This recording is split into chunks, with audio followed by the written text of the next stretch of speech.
권사님 세 분이 이제 하나님이 맡겨주신 사역을 다 마치고 은퇴하시는 이제 은퇴식 하는 날인데, 정성자 권사님, 박순덕 권사님, 오남여 권사님 이렇게 세 분이신데, 오남여 권사님이 이제 교회 못 나오신 지가 좀 됐어요. 이제 남편 먼저 천국 보내드리고, 그다음부터 좀 몸도 아프시고 이렇게 다치시고 그러면서 집도 이제 여기 철거돼서 멀리 이사 가시고 그러면서 오랫동안 교회를 못 나오시고, 지금도 이렇게 설교 이렇게 이제 새벽기도 이런 거는 매일 들어와서 이렇게 들으신다 그래요. 그래서 몇 번을 이제 좀 같이 힘드시겠지만 좀 참석했으면 하고 여러 가지 통로를 통해서 이제 권면을 드렸는데 오실 수 없는 것 같아요. 예, 집도 지금 수원인가 어디 사시는 것 같고, 그래서 참석 못 하셨습니다. 한 권사님, 우리 오남여 권사님은 좀 아쉽지만 뭐 어쩔 수 없고요. 오늘 정성자 권사님, 박순덕 권사님 두 분이 이제 참여하셨는데 제일 앞에 계신데, 잠깐 한번 일어나시겠습니다. 잠깐 일어나시고요. 그동안 너무 수고하셨습니다. 우리 박수로 우리 격려드리겠습니다.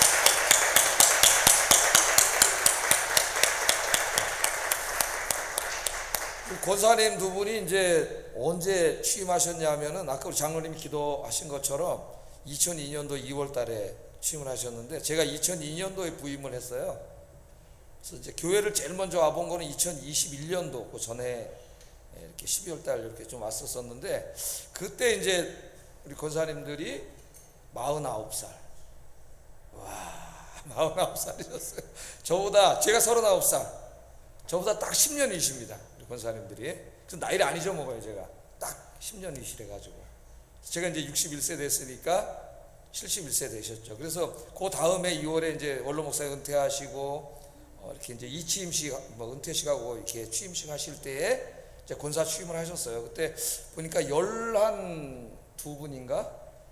이제 물론 명예권사님까지 취임을 같이 하셔가지고, 제가 목회한 다음에 명예권사 취임이라는 건 없는데, 그때는 그렇게 이제 옛날 목회 방식으로 또 하셔가지고, 이렇게 한 12명 정도가 정확히 기억이 안 나는데, 이렇게 취임을 하셨는데, 그때 이제 지금 제일 늦게 은퇴하시잖아요. 그 권사님들 중에서 제일 늦게 은퇴하시는 거니까, 그때 제일 젊었다 이거죠. 젊은 나이에. 그죠? 파릇파릇하실 때 이제, 물론 지금도 파릇파릇하십니다, 두 분이. 그때 이제 하셔가지고 50세, 딱 우리나라 나이로 50세 권사님이 되신 거예요. 그래서 지금 저랑 같이, 제가 그때 취임식을 했으니까, 제가 담임 목사로 취임해서 첫 번째로 이제 임직식 가질 때의 권사님. 그러니까 이제 더 잊혀지지가 않아요. 더 기억이 됩니다. 제가 맨 처음에 와서 이제 목사라고 40살에 와서 처음으로 이제 그 위임식 이런 걸 하는데, 그때 처음으로 하셨으니까요. 그래서 이제 권사님 되셔가지고, 지금 제 목회와 함께 같이 해온 겁니다. 그러니까 지금까지 21년, 22년 동안 제 목회와 함께 같이 해오신 권사님, 권사로서, 시무권사로 같이 해오셨는데, 하여튼 우리 성도님들이 다 아시다시피 하여튼 우리 교회에 제가 이제 와서 막 전도하고 막 뭐 엄청나게 많은 사역을 했는데, 하여튼 그 사역의 현장에 항상 두 분이 계셨어요. 전도하면 전도, 또 상당해서 슬픈 당한 가족이 있으면 항상 거기 계셨고, 20년 제 목회에서 같이 시무권사로 지금까지 함께 해온 권사님, 저 두 분 권사님 21년째 모든 목회 현장에 함께 하셨던, 잊을 수가 없는 거죠. 그러니까 그렇게 같이 이제 하셨는데, 하여튼 저 은퇴할 때까지 시무권사님 하셨으면 좋겠는데 그럴 수가 없어가지고 이제 우리 또 교회법에 의하면 만 70세에 이제 공식적인 직함은 내려놓게 되어 있습니다. 공식적인 직함은. 그러나 뭐 교회 본질적인 사역은 다 공식적인 직함하고는 관계 없어요. 기도하고 전도하고 예배드리고, 이게 본질 아니에요. 본질적인 사역은 은퇴하고 상관이 없어요. 그러나 이제 공식적으로 자기가 어떤 직함을 받아가지고 하는 것은 후배들한테 이제 물려주고 은퇴를 하게 됐습니다. 그래서 오늘 제가 이제 이 말씀을 신명기 34장 1절 12절 끝이 아름다운 인생, 그렇게 정해봤는데, 모세가 이제 사역을 다 마치고 하나님 앞에 가는 그런 이야기입니다. 누구에게나 끝이 있습니다. 직장 생활에도 끝이 있고, 교회 직분에도 끝이 있고, 언젠가는 또 우리의 삶에도 끝이 있습니다. 있어요, 없어요? 끝이 있죠. 저도 이제 그 끝에 대해서 한 살 한 살 더 먹어가면서 끝에 대해서 이제 생각을 하게 되고, 저도 사역이 10년 안쪽으로 들어오면서 그 은퇴와 끝에 대해서 생각을 더 많이 하게 되더라고요. 더 많이 하게 되고, 그 이후에 어떻게 할 것인가, 여기에 대해서 많이 생각하고, 그 이후에 이제 먼저 은퇴하시고 이제 살아가시는 우리 성도님들, 장로님들 이렇게 뵈면서 어떻게 사시나 이런 것들을 보고 그래요.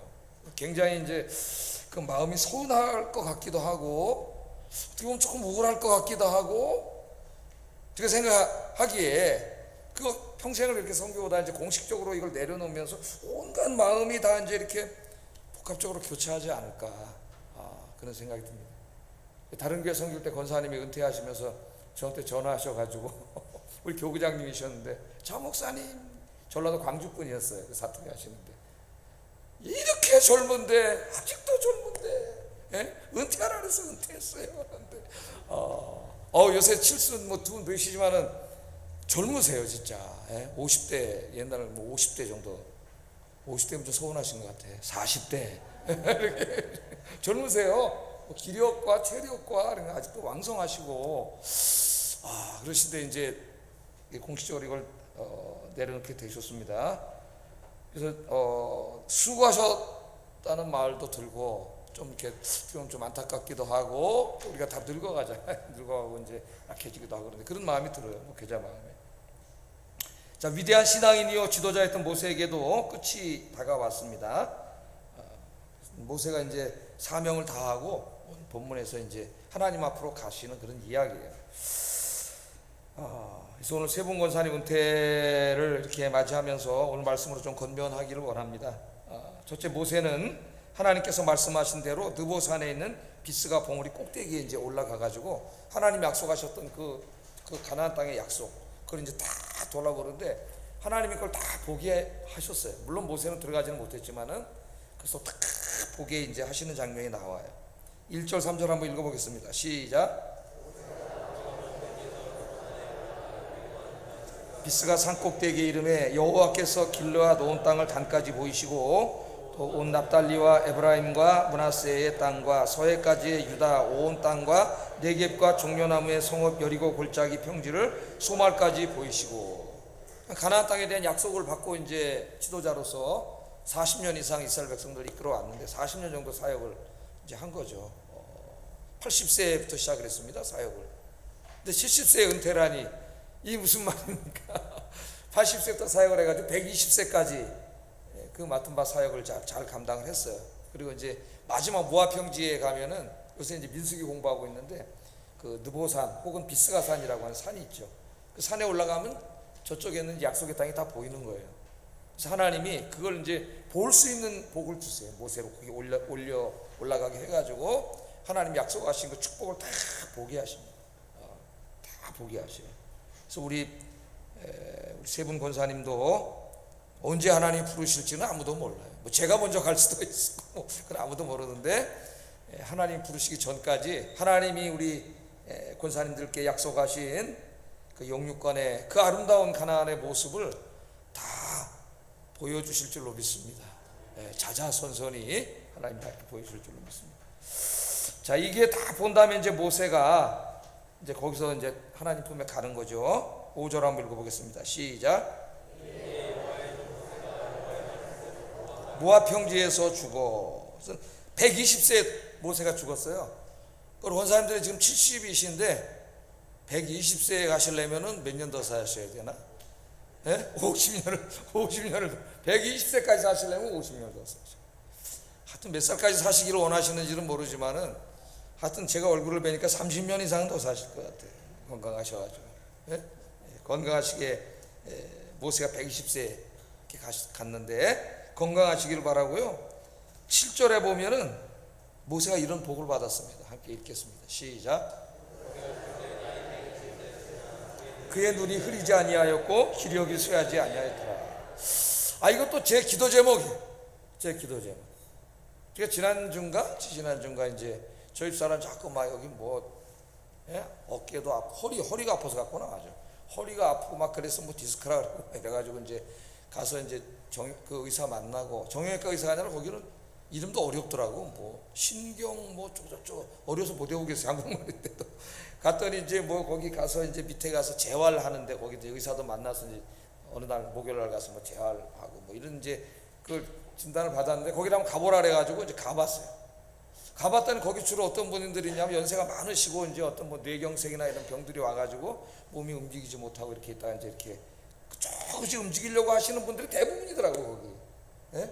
그래서 이제 제가 그걸 보면서 좀 안타까운 마음도 들고 하여튼 고생하시는 분들도 많은데 제 마음속입니다. 제 마음속에 그게 뭐 나쁘다 뭐 이런 게 아니라 내가 저렇게 되지 않게 해주세요. 하나님께 그렇게 기도하면서 생각난 게 이 7절 이게 생각이 나더라고. 하나님 모세는 120살에 하나님 데려가셨는데 그 데려가실 때 어떻게 했다고요? 눈이 흐리지 아니하고 기력이 쇠하지 않았다. 그렇게 되지 않고 눈이 흐리지 않고 기력이 쇠하지 않았다 그랬는데 이렇게 가게 됐으면 좋겠습니다. 제가 지난주에 이렇게 기도를 했어요. 병원에서. 그리고 우리 집사람한테도 얘기해 줬어요. 당신이 나 하나님 앞에 갈 때. 저 이제 저희 어머님하고 장모님을 뵈면은 우리 어머님은 좀 이제 그 파킨스 병에 걸리셔가지고 파킨스 병에 걸리면 이제 발병으로부터 15년, 최장 15년 사신다 그랬다고. 저희 어머니 65세에 발병이 돼가지고 81세 가셨으니까 딱 이렇게 사시고 하시는데 제가 하다 보니까 자꾸 이제 이렇게 기능이 마비되잖아요. 마비되고 이제 점점 이제 못 움직이고 이렇게 하면서 이제 병 치료를 하시면서 이제 오래 돌아가셔. 저희 장모님은 100살까지 사실 줄 알았는데 그냥 어느 날 탁 가셨어요. 그 제가 이제 시는 못 쓰지만 어버이날 시를 하나 쓴 적이 있습니다. 옛날에 우리 어머니는 목련같이 가셨고 우리 장모님은 동백처럼 가셨다. 네? 동백은 어때요? 생생하잖아요. 꽃이 톡 떨어져 버리잖아요. 그 생생할 때. 그래서 동백꽃은 가톨릭에서는 순교의 상징이에요. 그 말 순교. 근데 목련은 어때요? 이렇게 피지만은 그냥 떨어지지 않고 이 큰 꽃이 거기서 다 시들어가지고 막 흉측하게 돼서 이제 나중에 그렇게 떨어지게 되잖아요. 근데 이제 시인들의 시를 보니까 그 부모님들의 삶을 목련에다가 비유한 시들이 있더라고.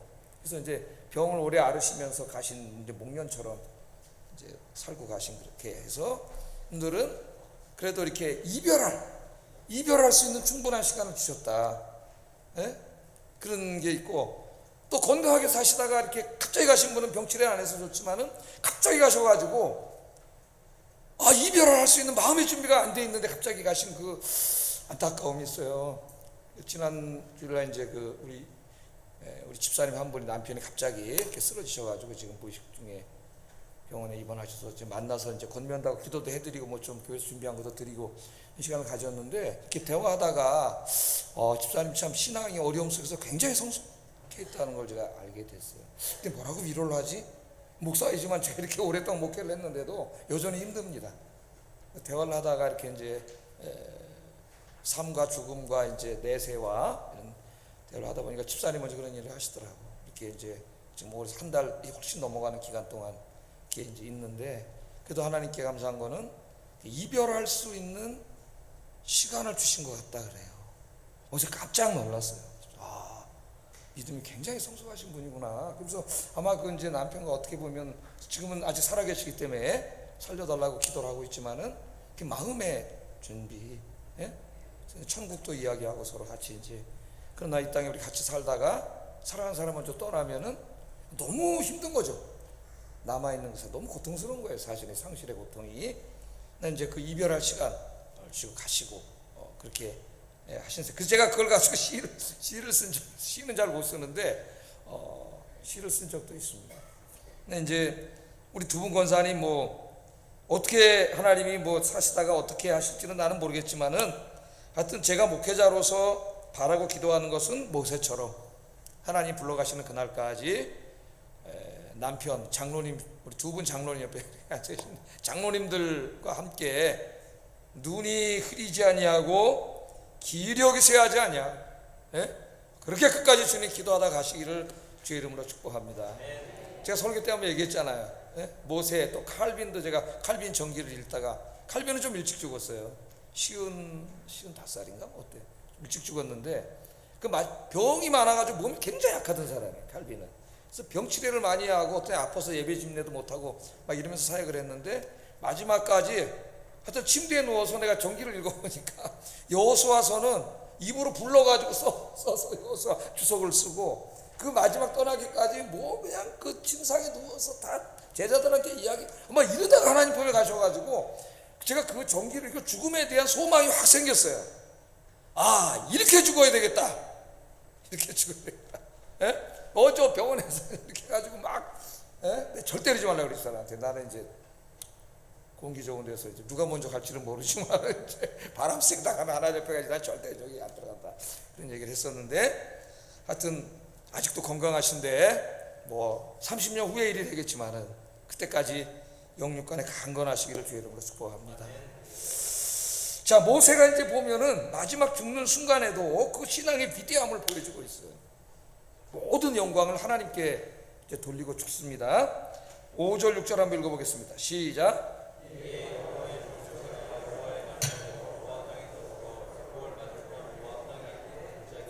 오늘까지 그의 묻힌 곳을 아는 자가 없었더라.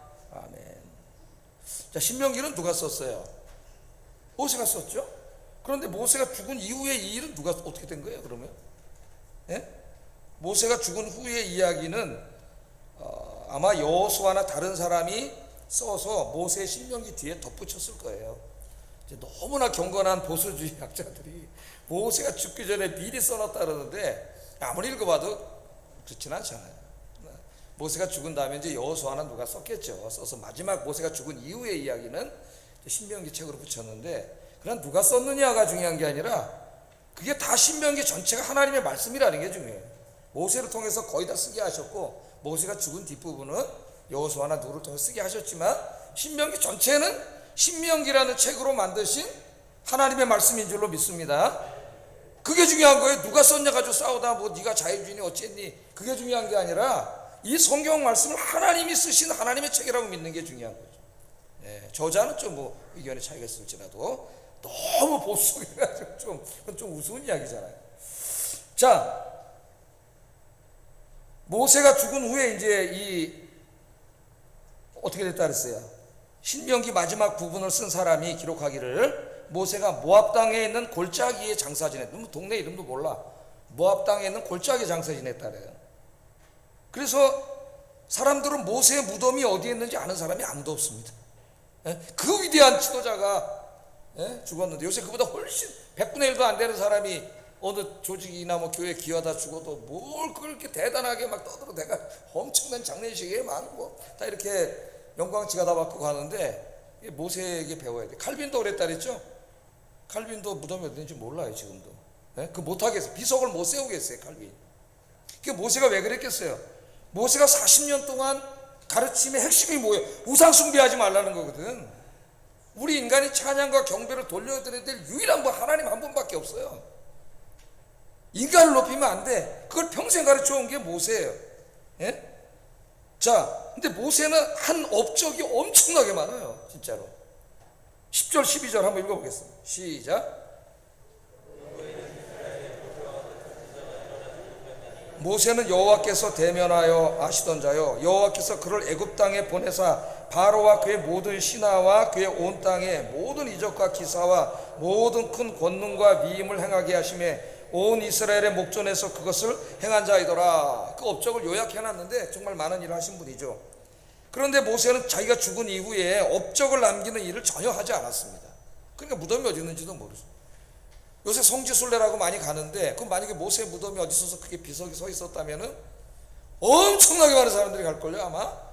거기다가 카페 하나 차리면 재벌 될 거예요 아마. 전 세계 사람들이 다 와가지고. 근데 어딘지 몰라요. 인간이라는 게 많은 일을 하고 가지만은 사실은 인간이 했다고 하는 업적이 전도서 말씀에 의하면 뭐라 그랬어요? 저 강가에다가 냇물에다 돌멩이 하나 던진 것밖에 안 돼. 돌멩이 던지면 어떻게 되면 퐁 해가지고 맨 처음에 그 주변에는 물결이 팍 이렇게 일겠죠. 그러다 금방 어떻게 돼요? 점점 약해져서 없어져. 한 인간이 이루었다는 업적이 목사는 아무리 대단한 사람이 칼빈이고 모세가 할지라도 하나님의 장구한 역사 속에서 그밖에 안 되는 거예요. 그밖에 그냥 싹 사라지는 거예요. 모세는 이런 많은 일을 했지만 모세가 죽을 때 제일 염려한 게 뭐냐면 자기를 우상화하는 거예요. 자기를 우상을 만들어 놓고, 그래서 그걸 못하게 하려고 어디다 묻었는지도 없고 빗속도 없어요. 그렇게 하나님 앞에 갔습니다. 평생 동안 하나님을 섬기면서 그렇게 갔죠. 그래서 우리들은 평생 하나님을 다 섬기고 어떻게 해야 돼요? 겸손하게 하나님 앞에 가면은 사람들은 몰라준다 할지라도 누가 알아주세요? 하나님이 알아주세요. 하나님. 그래서 예수님이 주의 일을 한다면 이렇게 얘기하라 그래서 누가복음 17장 10절 읽어보겠습니다. 시작.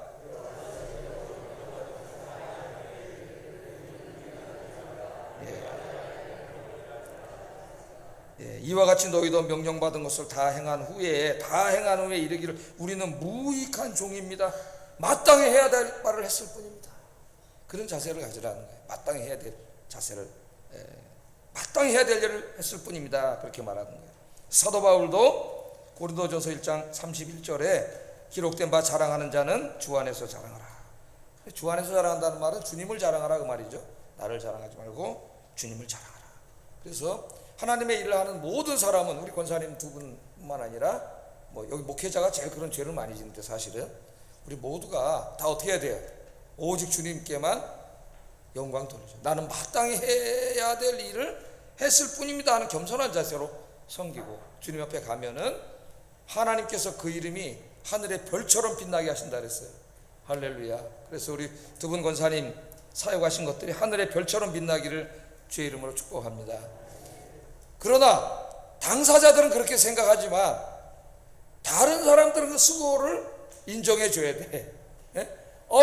이제 모세도 무덤없이 죽었는데, 그냥 잘 가셔? 그게 아니라 주님을 섬기는 사람들은 이런 마음을 가지고 섬기지만 함께 우리가 섬겼던 사람들은 그 수고와 노고를 기억해 줘야죠. 그래서 우리가 은퇴식을 제가 오면서 이제 이렇게 은퇴식을 가는 그 수고와 노고를 기억해 줘. 이거는 작은 거지만 천국에 가면 이제 두 분 권사님 수고하신 거 전군 천사와 온 성도가 모여가지고 하나님이 갚아주실 줄로 믿습니다. 그리고 마지막으로 모세는 이제 죽기 전에 자기의 마지막 사명을 다했어요. 그게 누구냐면 후계자를 세워놓고 가는 거예요. 후계자. 9절 읽어보겠습니다. 시작.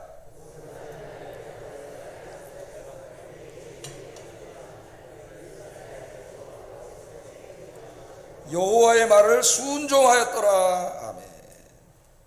그래서 모세는 이제 마지막에 죽기 전에 하나님께서 맡기신 사역이 뭐냐면은 자기가 죽으면 어떻게 지도자가 없는데 모세를 후계자로 세워서 기름을 붓고 이스라엘의 지도자로 삼아서 하나님의 일이 계속되도록, 자기로 끝나면 안 되잖아요. 자기 때로 계속되도록 하는 조치를 다 취하고 이제 하나님 앞에 갔다는 거예요. 나중에 이제 이 모세가 얼마나 영광스럽게 복을 받은 사람인가 하냐면 신약 성경에 나오잖아요.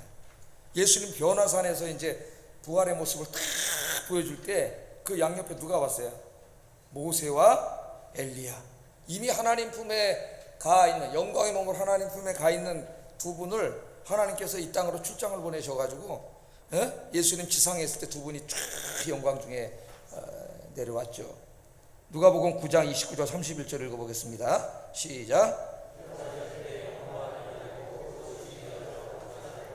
문득 두 사람이 예수와 함께 말하니 이는 모세와 엘리야라. 영광 중에 나타나서 장차 예수께서 예루살렘에서 별세하실 것을 말씀하시며, 이 영광 중에 있는 거예요 모세가.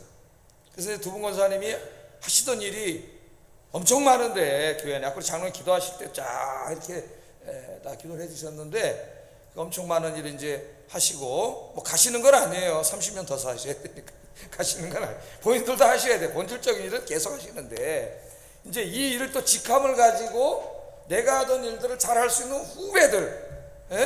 후배들을 양성하셔야 돼요.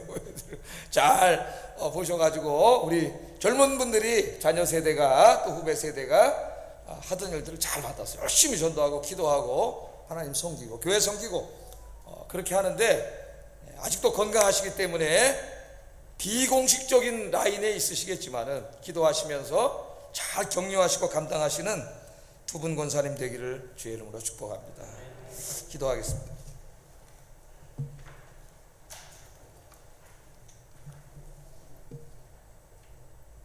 자, 우리 주신 말씀을 생각하면서 기도하는데 우리 두 분 권사님 이제 은퇴하시는데 모세처럼 120세에 하나님 데려가실 때까지 눈이 흐리지 않냐고 기력이 세하지 않고 강건하시도록 하나님 인도해 주시고 수고하신 그 수고와 노고를 우리 하나님 좋은 것으로 다 갚아 주실 줄 믿고 두 분을 위해서 기도하고 남은 인생도 공식 라인에서 내려왔지만은 신앙의 본질은 하나도 은퇴하고 상관이 없어요. 잘 감당하시도록 기도하겠습니다.